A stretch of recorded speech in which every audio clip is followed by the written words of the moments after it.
이렇게 또 저희가 예배를 드립니다. 예배자를 찾으시는 주님께서 저희를 보며 흠이 협족하며 저희 또한 하나님 앞에 마음을 쏟는 지체들을 기이 여겨줄 것을 확신하오니 오늘도 허락된 말씀 우리에게 부어주시고 그 말씀 통하여 우리의 삶을 방향을 정할 수 있는, 그래서 주께 더 가까이 나아갈 뿐 아니라 사랑하는 우리 이 캠코 있는 지체들, 그리고 나의 사랑하는, 아니 나아가 흩어져 있는 자들을 품고 그들을 주님께 올려드리는 그 용기를 얻는 그런 결단이 일어나는 이 예배가 되어지도록 인도하여 주시옵소서. 주께서 오늘도 말씀하실 때 우리가 마음을 열고 주의 마음을, 주의 말씀을 우리 가슴에 새기는 귀한 은혜를 허락하여 주실 것을 믿사오며 살아계신 예수님의 이름으로 기도합니다. 아멘. 예, 역시 양 집사님 목소리가 너무 좋으십니다. 예, 정말 제가 한때 기도 제목이었습니다. 하나님, 저도 저런 목소리 좀 갖고 싶습니다. 사실 설교자로서 목소리가 좋으면 아무래도 도움이 많이 되는데 저는 꽹가리 같은 소리가 자주 나서 그건 안 되는 거고, 그래서 하나님 앞에 참 아쉽다 이렇게 기도한 적이 있습니다. 집사님 너무 목소리 좋아서 되게 기분이 참 좋게 또 오늘 말씀 시작합니다. 저희가 지금 예수님께서 예루살렘으로 다가가는 여정을 계속 좀 살펴보고 있습니다. 기억하시겠지만 예수님께서 예루살렘에 입성하고 종교인들과 만나서 월요일, 화요일 이렇게 담론을 주고받으셨죠. 그리고 나서 우리가 마지막으로 살펴봤던 이야기가 이제 저번 주죠. 두렙돈 사건, 과부가 헌금하는 내용을 통하여 주께서 과부가 이렇게 헌금하는 것이 귀하긴 하지만은 그것마저도 가져가려고 하는 종교인들의 그 정말 악함, 너무 치열함, 그리고 나아가 이 치졸함을 향하여 세상에 선포하듯이 얘기했던 장면을 좀 살펴보았습니다. 우리 마음이 중요한 것 같아요. 우리가 주께 나아가는 그 마음을 지키는 것은 중요하지만 그것을 이용하려는 하는 자들에 대해서는 우리가 저항할 수 있는, 그리고 그들이 옳지 않음을 이야기할 수 있는 그런 용기도 필요한 것 같습니다. 그리고 나서 이렇게 가난한 자, 아픈 자들과 이웃이 되어주기를 바라는 주님의 마음을 오해하고 곡해하는 그들을 잠시 떠나시고 성전을 나오면서 오늘 본문이 시작이 됩니다. 이제 성전에서 드디어 나왔어요. 그 치열하고 악한 종교인들과의 싸움에서 예수님이 얼마나 지치셨겠습니까? 그리고 해는 뉘엿뉘엿 지고 있었을 것입니다. 그런데 걸어가는 발걸음을 바라보는 사람들 중에 제자 한 명이 1절에 뜬금없는 질문을 합니다. 선생님이여 보소서, 이 돌들이 어떠하며 이 건물들이 어떠합니까? 성전을 뒤로 두고 지는 석양을 바라보며 걸어가는 예수님께 아마 너무 멋졌을 것 같아요. 당시 헤롯 성전은 최대의 건물이었었습니다. 헤롯이 건축광이었거든요. 그리고 그가 가진 모든 에너지를 다 써서 성전을 지어줬습니다. 그도 그럴 것이 헤롯은 유대인이 아니었잖아요. 이두메인이었습니다. 이방인으로서 유대인을 집권하려고 하니 그들의 마음을 사는 방법이 무엇이었을까 고민했을 때 성전 재건이 그에게 있어서 가장 큰 카드였었습니다. 그래서 할 수 있는 모든 일을 다 했어요. 그래서 성전이 솔로몬 때 성전보다 더 화려해졌습니다. 너무나 멋진 성전이 지어지고 있었고, 그리고 예수님 시대에도 여전히 짓고 있었습니다. 완공되고 바로 무너집니다. AD 70년경에 티토 이제 로마 장군이 찾아와서 무너뜨리죠. 완공된 지 몇 년 안 돼서 파괴됩니다. 오늘 예수님의 말씀이 실현되는 부분이기도 하지요. 그런데 아마 석양이 지는 그 모습 속에 성전의 그 아름다움이 제자들의 마음을, 특히 일부 제자들의 마음을 화려하게 감동시켰던 것 같습니다. 이렇게 표현하면 어떨까요? 우리도 건축을 많이 합니다. 교회들마다.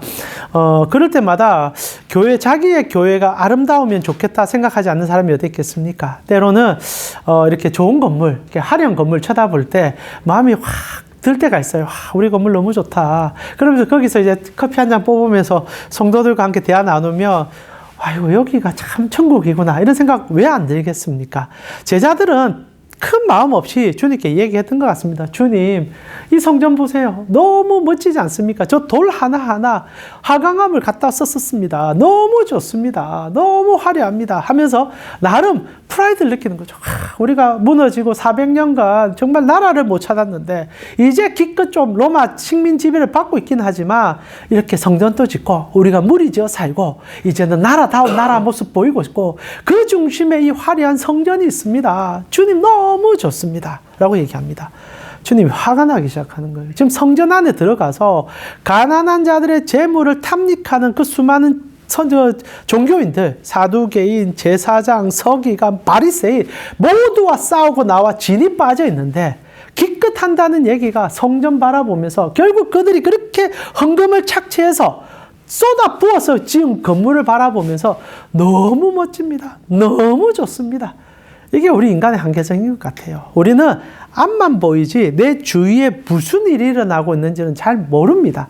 내가 힘들면 힘들고 내가 지치면 지치지 남이 지치고 남이 힘든 거 돌아볼 힘도 없는 게 우리 아닙니까? 결국 예수님께서 이 말을 듣고 나서 분노해버립니다. 어떻게 보면 저는 이 제자들의 질문이 우리에게 참 많은 도전이 되고 그리고 우리가 돌아봐야 될 여러 가지 여건들에 대해서 생각하게 됩니다. 실제로 예수님께서 그 말을 듣고 나서 제자에게 일부 제자겠지요. 모든 제자는 아닐 것입니다. 일부 제자에게 2절에 내가 이 큰 건물들을 보고 있느냐? 돌 하나도 돌 위에 남지 않고 다 무너뜨려지게 될 것이다. 성전 다 무너지게 될 것이다. 물리적으로도 실제로 이루어질 일이기도 했지만 당시의 제자에게는 충격이었을 겁니다. 기분 좋아서 예수님과 함께 하는 게 너무 행복해서 그래서 바라본 건물이 멋져서 주님 너무 멋지죠 했는데 주님의 말은 다 무너질 것이다. 깡그리 무너질 것이다. 여러분 어떻게 생각합니까? 때로는 우리가 살아가다 보면 우리가 지고 있는 것, 내가 섬기고 있는 것, 내가 바라보는 것에 화려함에 도취되어 정말 내 주위에 어떤 일이 일어나고 있는지를 까먹을 때가 참 많은 것 같습니다. 당시의 성전은요, 초우량 주식과 같았습니다. 절대 망하지 않을 것 같은 생각이 드는 그런 건물이었죠. 그러나 주님께서 망한다 얘기하죠. 여러분은 캠코가 망할 수 있다 생각하십니까? 대한민국이 망할 수 있다 생각 한 번이라도 해보신 적 있습니까? 없죠? 하면 안 되겠죠? 좀 망하면 큰일 납니다. 그러나 예수님의 이 얘기는 그 정도의 충격과 같았던 거죠. 성전이 무너진다는 것은 단순히 건물 하나가 무너지는 게 아닙니다.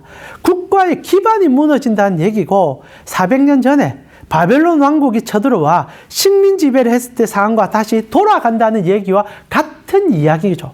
즉 자신의 정체성 그리고 그들의 모든 것이 무너진다는 얘기 속에 두려움과 공포가 엄습하는 것은 너무 당연할 것 같습니다. 그러나 언젠가는 무너질 수 있다는 것을 잊어버리고 살아가는 삶이 안타깝죠. 제가 여담이지만 캠코 오늘 좀 많이 오셨으면 좋아할 건데 다들 제주도 가 계셔서 다 제주도 가 계시리라 생각합니다. 제주도 가 계셔서 한편 너무 부러워요. 제가 부러워서 이런 얘기합니다. 저도 아마 봄에 한번 제주도 가고 싶은데 다음에 여건이 되면 좋겠어요. 중요한 것은 제가 우리 캠코를 섬기면서도 또 한양생명 우리 어머니들도 좀 섬기고 있습니다. 거기 한 8분 정도 이렇게 예배들 오십니다. 그분들은 아침 일찍 예배 드리거든요. 한 달에 한 번이지만 아침에 이제 7시에 예배를 시작합니다. 그러니까 집에서 6시에 나오시는 거죠. 저도 뭐 그 가려면 5시에 일찍 서둘러서 나옵니다. 가는데 이번 주에 딱 갔을 때 우리 하나생명 어머니와 대화를 하면서 캠코에 대한 원망을 하는 걸 들었습니다. 여러분, 그 하나생명 어머니들이 캠코에 대해서 무슨 원망을 하겠느냐? 원망할 거리가 있더라고요. 처음에 이야기는 그거였습니다. 최근에 이제 자기들이 쓰고 있는 건물에 주차비가 너무 많이 올랐다는 거예요. 그래서 제가 보니까 주차비가 지금 11만 원 정도 달라는 겁니다. 물론 이제 그 땅에 이제 연산동 쪽에 있는 것이니까 아마 토지 가격이 왜 비싸서 그 정도 받을 수는 있다고 생각을 합니다. 근데 이전에 건물에서 이제 그 주차를 할 때 5만 원이면 주차를 했다고 합니다. 근데 딱 한 달 전에 이게 11만 원으로 올랐던 거예요. 한 2달 전인가 올랐던 겁니다. 그러니까 어머니들이 주차를 이제 못하게 된 거죠. 2배의 돈을 내야 되니까. 사실 이렇게 보험하시면서 저 잘하시는 분들이 또 많이 버시겠지만 근근히 이렇게 버시는 분에게 11만 원은 적지 않은 돈입니다. 여러분에게도 11만 원 적지 않으리라 생각합니다. 근데 매달 11만 원을 내야 정기적으로 주차할 수 있다니까 어머니들의 입이까지 티 나온 거죠. 그리고 나서 이제 캠코 얘기가 나옵니다. 캠코가 그 건물을 사셨더만요. 그게 하나생명이 동네 지점입니다. 건물을 사셨더만요. 산지는 오래됐다고 얘기합니다. 이미 이제 매각되었고 하나생명에서 팔아버린 거죠. 그 원래 자신 건물이었는데 팔아서 이제 캠코가 그걸 매입해서 좀 관리를 하고 있었나 봅니다. 근데 괜찮았던 것 같아요. 이제 주차비도 좀 싸게 해주고 했는데 최근에 무슨 이유인지는 모르죠. 저도 모르는 얘기입니다. 근데 이제 얘기를 하시는 거죠. 갑자기 올랐다. 그래서 너무 힘들다. 그래서 지금 돈 못 내고 있다. 뭐 이런 얘기 하는데 그러면서 그래서 아이고 힘드시겠다. 제가 캠코 가는데 한번 말씀드려볼까요? 뭐 전혀 효용성 없는 얘기지만 그런 얘기 하니까 막 웃으면서 걱정하지 마세요. 이제 건물 옮겨서 갑니다. 저희 그 앞에 부산은행 건물에 저희가 이제 들어갑니다. 뭐 이런 얘기를 했었습니다. 저도 그냥 웃자고 한 얘기고 뭐 이런 얘기 한다고 될 일은 아니지만 얘기하는 이유가 뭐냐면 여러분이 하는 일이 실제로 그 어머니들에게 공포감을 줄 수 있다는 겁니다. 여러분은 숫자를 보시죠. 데이터를 보시고 사람을 만날 때 기업 그리고 캠코를 위해서 일하실 겁니다. 그러나 여러분 자산을 만지잖아요. 토지를 경매하잖아요. 때로는 어려운 사람들의 그 문제를 듣잖아요. 그러나 내가 지금 처한 상황 그리고 내가 해야 될 일에 매몰되면요. 그 사람들이 아우성 치는 얘기들, 고통스러운 말들 들리지 않습니다. 아니 들을 이유가 없죠. 들으면 너무 힘듭니다. 그래서 오히려 단절을 해야 되고 모니터에 나오는 숫자로만 모든 것을 평가해야만 할지도 모릅니다. 그래서 예수님이 너무 답답해 하신다는 거예요. 제자들에게 그래 해서는 안 된다는 것을 종교인들과 대화 속에 얘기를 했습니다. 마지막에는 가부의 두렵돈을 보며 극도로 칭찬해 주면서 그들에게 우는 마음으로 이 가부의 두렵돈까지 빼앗아가는 너희는 도대체 누구냐? 성전에서 비둘기 파고 있는 너희는 누구냐? 이스라엘 전체를 향하여 얘기하신 겁니다. 제발 서민들의 눈물을 한 번만 돌아보자. 가진 자들이기 때문에 도덕 눈물에 관심을 두면 안 되겠느냐? 이 종교인들과 지도자들을 향하여 주님이 쏟아내셨습니다.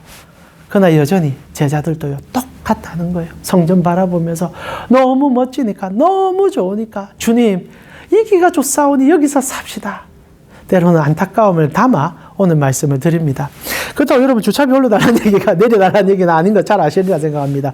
그러나 한편 우리가 쉽게 잊어버릴 수 있는 것에 대한 얘기를 예수님이 해주고 있다라는 거죠. 자, 그러면서 예수님께서 이 얘기를 하고 이제 집에 가시니까 이제 제자들과 나와서 감난산 쪽으로 이동을 할 때 일부 제자들이 이제 공포에 휩싸인 거예요. 이 얘기가 보통 얘기가 아닌 거죠. 왜냐하면 주님께서는 허투루 농담 삼아 이야기를 하시는 분이 아닌 걸 알고 있었기 때문입니다. 그래서 묻습니다. 주님, 도대체 언제 그렇게 됩니까? 주님 입에서 나온 말이 일부 제자들은요, 이제 이분이 메시아인 걸 압니다. 하나님의 아들인 걸 알고 있어요. 그분의 말은요, 진리요, 진실요, 이루어짐입니다. 하나님만이 말을 하시면 바로 이루어지는 거예요. 우리는 말을 하고 이루지 못하지만 하나님은 그 말 자체가 능력이고 전지입니다. 예수님이 말했다면 이건 일어나는 일이에요. 제자들이 공포에 휩싸입니다. 그래서 묻지요. 4절에 어느 때에 이런 일이 일어나겠사오며 무슨 징조가 있겠습니까? 언제 무너집니까? 여러분 캠코가 언제 무너지냐고 예수님께 묻는 거와 같은 얘기라고 생각해 보세요. 주님이 갑자기 여러분에게 찾아와 너가 그렇게 생각하는 그 캠코 곧 무너질 거야. 얼마나 무섭겠습니까? 전 IMF 때 그 공포가 여전히 제 속에 있습니다. 기업이 도산되고 무너질 때 길거리에 낳는 어머니들 요즘 드라마에서 그때 얘기 참 많이 다루잖아요. 저는 공포스러워요. 그때를 살아냈던 우리 모두이기 때문에 아시겠지만 저는 그때 저희 아버지께서 망했고 그리고 아버지 자살을 각오하셨고 그러다 근근히 우리 때문에 살아나셨고 저희도 다 흩어져서 정말 기생하듯이 인생을 살았기 때문에 무너짐이 그리고 부서짐이 얼마나 공포스러운지 알아요. 제자들에게 예수님이 이 말을 할 때요. 제자들은 섬뜩한 거예요. 왜냐하면 400년간 남 밑에서 미친 듯이 고통스럽게 살았거든요. 그런데 그 시절이 또다시 온다고요? 묻는 겁니다. 어느 때 이런 일이 있고 무슨 징조가 있겠습니까? 그러자 제자들을 바라보는 예수님의 마음이 미어 찢어지겠죠. 이렇게 살지 않았으면 좋겠는데 이런 눈물이 없는 세상이 있었으면 좋겠는데 그래서 주님이 자신의 몸을 찢었잖아요. 새 하늘과 새 땅을 우리 성도에게 줬잖아요. 그래서 우리가 여기에 잠식돼서 여기만을 위해서 살아서는 안 된다는 얘기를 해주고 싶은 것 같아요. 그래서 주님께서 오늘 본문에 4가지 상징적인 예를 듭니다. 이런 일들이 일어나게 되면은 곧 세상이 망하게 될 거야. 예루살렘 성전 무너진다고 하는데 예수님의 얘기가 점핑합니다. 세상이 망하는 걸 얘기하기 시작하는 거예요. 즉 여러분 속에 있는 허황된 가짜 성전이 무너질 날이 올 것인데 그때는 이런 징조로 인하여 그것이 무너지는 것을 알아라 라는 얘기와 같죠. 첫째가 뭡니까? 거짓 선지자와 적그리스도가 우리를 미혹하게 될 것이다. 둘째가 난리와 난리의 소문이 일어나게 될 것이다. 전쟁 이야기죠. 셋째가 지진과 기근 같은 자연재해가 일어날 것이고 마지막으로 성도들이 핍박을 받게 될 것이다 라고 얘기합니다. 자, 예수님께서 이 얘기를 딱 끝냈어요. 제자들이 어떤 생각을 했을까요? 자, 거짓 선지자들과 적그리스도가 미혹을 하고 난리와 난리의 소문이 전쟁의 소식이 들리고 지진과 기근 같은 자연재해와 성도들을 향한 핍박이 있을 것이다. 오늘날 얘기죠. 딱 21세기 지금 2026년 3월 달의 이야기입니다. 어떤 때보다 지금 여러분 저는요 뉴스 틀 때마다 공포스러워요. 지금 이란 전쟁 때 기름값이 뛰는 건 아무 문제가 아니지 않습니까? 지금 3차 대전 생각 안 납니까, 여러분? 저는 3차 대전 일어날 것 같아요. 지금 러시아까지 망둥이처럼 뛰고 있거든요. 우크라이나 전쟁에 해답이 안 보이니까 여기까지 들붙으려고 하는지, 거기다가 중국은 지금 대만을 계속 집적거리고, 북한도 지금 계속 이상한 소리 하고 있고, 거기다가 정말 이해되지 않는 트럼프가 온 세상에서 전쟁을 일으킬 것처럼 아우성치고 있고, 그래서 이란은 지금 한 대 맞고 나니까 사방에 미사일 뿌리고 있고, 중동이 지금 불바다가 되고 있습니다. 거기다가 이스라엘은 지금 성경에 나오는 이 민족은 막 웃으면서 다 죽여버릴 거라고 소리치고, 네타냐후 자기 정권 지키려고 무슨 짓이든 다 할 것처럼 눈이 시뻘겋게 뜨고 있습니다. 딱 2차 대전 일어날 때, 1차 대전 일어날 때와 그렇게 비슷한 상황들 같아요. 무섭지 않습니까? 지금 전쟁의 포화가 막 들립니다. 그러다 보니 지금 목회하기 참 좋아요. 이런 공포심을 심어주면 성도들이 몰려옵니다. 곧 주님 오신다. 헌금함을 열어라. 주머니를 열라 하면 막 올 것 같아요. 실제로 그렇게 설교하는 분들이 제법 많아지고 있습니다. 무섭죠. 실제로 전쟁 소문이 일어나고요. 그리고 거짓 선지자들이 지금처럼 허황되게 일어나고 실체가 드러난 적이 있었습니까? 신천지가 드러나고 통일교가 드러나고요. 아니, 전 세계 수많은 적 그리스도들이 막 일어나고 있습니다. 실제로 이제 미국 같은 경우에 보수로 넘어가가지고 교회들마다 이상한 소리 하고 있습니다. 거기다 기근과 지진, 지금 환경오염. 어이구야, 지금 우리 인간이 손대기에는 이미 벗어난 것 같습니다. 그러다가 우리는 상관없지만은 저기에 중동 지역에 있다든지 아니면 정말 참 믿음을 가진 성도들이 핍박을 많이 받고 있습니다. 자, 그럼 예수님이 하신 얘기가 딱 오늘을 위한 지금의 시점의 경고였을까요? 아니죠. 예수님의 이 얘기는 제가 지금 여러분에게 감정을 자극시키려고 일부러 조금 더 크게 얘기하기도 했고 현실적인 얘기를 해드리기도 했었습니다. 그러나 이 얘기는 어느 시점, 어느 시절이나 다 있었던 얘기입니다. 1차 대전 일어날 때도 이래 했고요. 그전에는 정말 너무 좋았어요. 18세기, 19세기 지나갈 때 서구 사회만, 동양이나 이렇게 사실 굉장히 힘들었지만 서구 사회만 자기들이 너무 잘 된다 생각해서 유토피아를 꿈꾸던 적이 있었지 않습니까? 그런 과정 속에서 막 신학도 번영하고 우리가 전 세계를 지배할 것 같았는데 1차 대전이 일어나죠. 2차 대전이 일어나죠. 그들이 손을 듭니다. 아, 우리가 잘못 생각했구나. 우리가 정말 하나님을 오해했구나. 그런 역변의 시간이 있었듯이 이런 일들은 끊임없이 반복되었었습니다. 실제로 이 얘기요, 우리에게 주는 얘기가 아닙니다. 여러분, 혹시나 어떤 설교자나 어떤 이상한 사람이 강단에 서서 말씀입니다. 지금이 주님 오는 날입니다 하면 여러분 귀를 막으세요. 실제로 이 얘기는 지금 우리에게 주는 얘기가 아닙니다. 이 얘기는 당시의 제자들에게 했던 얘기입니다. 왜 그렇습니까? 제자들에게 그 얘기 분명히 하거든요. 9절에 뭐라고 합니까? 너희는 스스로 조심하라. 사람들이 너희를 공회에 넘겨주겠고 해당에서 매질하겠고 나로 말미암아 너희가 권력자들과 임금들 앞에 설 것이다. 이거 딱 그 시대의 제자들에 대한 얘기예요. 그러니까 너희 시대에 전쟁의 소식, 기근의 소식, 이단의 소식, 그리고 고난의 소식 다 들려질 거야. 그리고 그 소식 들려질 때 이미 심판이 임한 거야. 왜 얘기를 하셨을까? 주님이 이 얘기를 하신 것은 매우 단순합니다. 사랑하는 성도들이여, 주님 오심을 잊지 말아라. 주님이 언제 올지 딱 시점은 아무도 모릅니다. 그날은 도적같이 올 것입니다. 그러나 정말 중요한 것은 오늘이라도 주님이 올 수 있다는 것을 잊지 말아라는 얘기를 이 4가지 상징적 요소로 전달하고 있는 거예요. 이 4가지는 인생을 살아가면서 누구나 경험할 수밖에 없는 고통의 한 부분들입니다. 큰 전쟁도 있겠지만 개인의 전쟁도 있을 것입니다. 개인의 기근도 있을 거고 개인의 고난도 있을 것입니다. 개인의 핍박도 있을 것입니다. 이 얘기는 거대한 이 세상 전체에 대한 이야기이기도 하겠지만 여러분 한 사람 한 사람이 주님을 쫓을 때 주님이 오늘 올 수 있음을 잊지 말라라는 경고성 발언입니다. 그래서 1세대에 이 제자들이 주님께 물었을 때 주님은 지금 너희가 당하는 그 일이야. 이런 일이 너희가 당하고 있기 때문에 내가 왔고 다시 올 거야. 그거 잊지 마라. 세상의 종말은 이미 시작됐고 그리고 내가 다시 오므로 세상을 끝낼 날이 분명히 올 거야. 그래서 너희는 하루하루를 살아갈 때 주님께 달려가듯 나를 만나기 위해 가듯 그렇게 살아줬으면 좋겠구나. 이것이 우리 성도들에게 주는 하나님의 메시지라고 생각해요. 저는 이 말씀이 사실 우리에게 왜 필요할까라고 질문해보면 여러분은 극단적인 핍박을 받진 않습니다. 여러분이 복음 전한다 해요. 사람들이 싫어는 할 수 있겠지만 여러분을 매로 때리지는 않습니다. 매로 때리게 되면 고소고발 들어가겠죠. 오늘날 법치주의 대한민국에서는 이 말씀이 우리에게 피부로 와 닿지는 않습니다.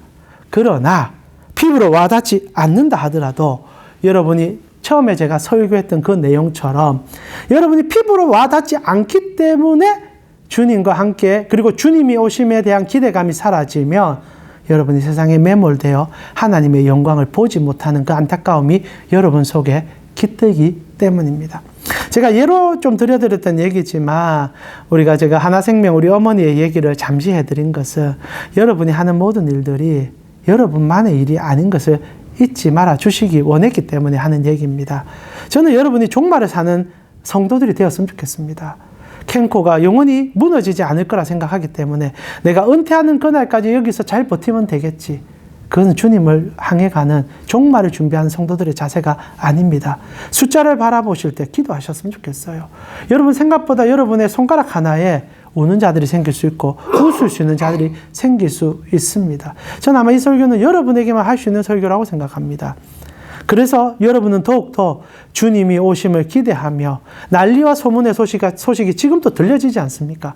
이라크의 전쟁, 이란이 전쟁이 일어나고 그리고 기근의 소식이 들려지고 그리고 환경 위험이 닥쳐옵니다. 그런데 나는 그것이 상관없다. 나는 오로지 지금 이 숫자 잘 관리해서 내 가족, 내 배만 채우면 된다. 이것이 지옥으로 들어가는 자들의 정형적인 모습 아니겠습니까? 말씀 마무리하면서 오늘 예수님께서 너무 답답해서 정말로 극단적인 얘기까지 할 수밖에 없는 그 모습이 우리 속에 떠올랐으면 좋겠습니다. 그렇게 가르쳐도 그렇게 말해도 기껏 한다는 얘기가 석양에 지는 노을을 바라보며 성전을 바라보며 커피 한 잔 마시면서 아이고 좋구나, 아이고 행복하다. 주님이 분노한다는 겁니다. 언제 무너질 줄 안다고? 너 언제까지 그래 살래? 여러분 주님 만나는 자신감 있습니까?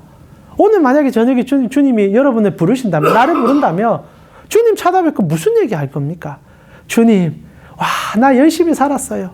나 커피 한잔 하면서 때론 지쳐있는 마음 위로받기 원하면서 달려갔어요. 주님이 수고했다 얘기는 해주실 겁니다. 그러나 주님께서 그의 세상을 보여줄 때 진짜 부끄러워지지 않을까요? 세상에 고통받는 자들의 눈물, 주님이 그들을 위해서 울고 계시는 그 기도 장면을 우리가 천국 가면 또 보게 될 것입니다. 그때 내 한 몸 잘 지키려고 발부둥천 나의 삶이 너무 부끄러워져서는 안 되겠다 생각합니다. 주님이 심히 책망을 하진 않으시겠죠. 그러나 한편으로는 정말 부끄럽진 않았으면 좋겠어요. 주님 앞에서 너무 얼굴이 뜨거워서 못 들 정도가 되어지는 않았으면 좋겠어요. 그러려면 종말을 살아내셔야만 합니다. 종말을 살아내셔야 됩니다. 이런 얘기가 들려질 때마다, 지금 솔직히 무섭잖아요. 막 들려질 때마다 기도합시다. 그 기도가 일하는 기도도 필요하지만 주님, 내일이라도 당장 주님이 올 수 있으니 지금 내 옆에 있는 지체, 아니 내 가족, 나아가 우리 교인들, 나아가 이 캠코에 있는 내가 만나는 우리의 지체들 섬기겠습니다. 한 사람이라도 내가 선한 미소를 지어주겠습니다. 하나님은 여러분에게 대의를 바라지는 않습니다. 여러분에게 일한 가라 얘기 안 해요. 기근 해결하라 얘기 안 해요. 지금 옆에 우는 지체, 과부의 두렵돈을 위해서 가슴 아파하시는 성도가 누구냐? 그랬을 때 우리가 주님 앞에 부끄럽지 않게 얼굴을 들 수 있으리라 생각합니다. 조금만 용기 내어서 주위를 돌아봅시다. 그리고 내가 지금 하고 있는 일에 취해서 앞만 보는 그런 어리석음을 버려봅시다. 오늘 이 시간 기도할 때요. 주님, 오늘도 말씀을 듣고 주님이 언제 오셔도 아깝지 않은 정말로 이 세상입니다. 그러하기 때문에 주님 앞에 부끄럽지 않은 나의 삶을 캠코에서도 가정에서도 살아낼 수 있도록 저를 지켜주시고 보호해 주시고 제 눈이 주님의 나라를 보게 하여 주시옵소서. 함께 기도하면서 주께 나아갔으면 좋겠습니다. 같이 한번 기도 드리겠습니다. 하나님 감사합니다. 오늘도 우리 사랑하는 캠코 선교회 지체들과 함께 주님을 바라보며 주께 나아갑니다. 주여, 주님께서 2000년 전에 십자가에 못 박혔던 그때 우리는 이미 구원받았고 구원받은 자녀로 주를 쫓고 있습니다. 그러면서 한편으로 돌아보게 됩니다. 그 십자가의 사랑으로 불러주신 우리가 주님의 형태와 주님의 모습과 주님의 삶을 어떻게 바라보고 쫓고 있는지, 하나님 부르심을 받은 전데 여전히 탐욕이 가득합니다. 하나님, 나밖에 모를 때가 더 많은 것 같습니다. 하나님, 오늘도 말씀 앞에 나를 세워봅니다. 너무 부끄럽고 너무 아버지 정말로 민망합니다. 하나님, 그러하기에 오늘도 다시 한번 깨달음이 있었음을 고백합니다. 주님, 이제는 조금 더 힘을 내어서 지쳐있는 이웃이 있다면 손을 잡게 하여 주시고, 하나님, 내가 필요한 곳이 있다면 힘을 쓰게 하여 주시고, 맹목적인 숫자와 돈과 그리고 권력에 나의 눈이 집중되는 것이 아니라 지금 함께하는 자들과 달려가는 자들과 때로는 쓰러진 자를 향하여 돌아가 손을 잡고 일으키시는 용기를 얻는 우리 모두가 되어질 수 있도록 주님, 그것이 말세를 사는 우리의 자세임을 고백하오니 우리를 붙잡아 주시옵소서. 주님, 사람들은 어느 시점, 언제를 참 좋아합니다. 그래서 누군가가 2030년 주님 온다 이러면 또 우르르 몰려갑니다. 근데 주님께서 오늘 오실 수도 있고 내일 오실 수도 있고 언제든지 알 수 없으니 오늘을 준비하자는 말에는 시큰둥합니다. 그게 나 오늘 이렇게 사는데. 하나님, 우리가 참 하루살이 같습니다. 오히려 보이지 않는 것에서는 맹목적이면서 지금 보이는 하나님의 은혜에 대해서 너무 둔감합니다. 제자들이 그랬고 오늘날 저와 혹시나 우리 성도님들이 그렇지 않는지를 묻게 됩니다. 그래서 오늘 말씀을 날카롭게 나에게 적용해 보고 싶습니다. 나는 주님의 오심을 기대하고 있는 종인지, 주님이 오늘 불러줘도 할렐루야 외칠 수 있는 그런 삶을 살고 있는지, 부끄러워 얼굴을 들 수가 없습니다. 하나님, 부끄러워 정말 얼굴을 들 수가 없습니다. 주님, 주님, 다시 한번 이렇게 세워주시고 주님 앞에 부끄럽지 않은 삶을 살아내고 싶고, 그래서 저를 도와주시고 우리를 도와주셔서 주님 앞에 설 수 있는 우리가 되어질 수 있도록 이끌어 주시옵소서. 주님께서 우리 사랑하는 캠프 선교회 지체들 삶에 언제나 깃들어 주시고, 그래서 주님 만나는 그날 함께 기뻐하며 함께 그 영광을 누리는 우리 되게 하여 주시옵소서. 지금은 우리 주 예수 그리스도의 은혜와 하나님 우리 아버지의 무한하신 사랑과 성령님의 감화, 감동, 교통케 하심이 주님을 쫓아 주님 만날 날을 상상하고 그것으로 가슴 뛰고 그 사랑으로 힘을 얻어 캠코 안에서 힘써 살아가길 원하는 우리 캠코 선교회 지체들 머리 위에 지금부터 영원토록 함께 있을지어다. 아멘.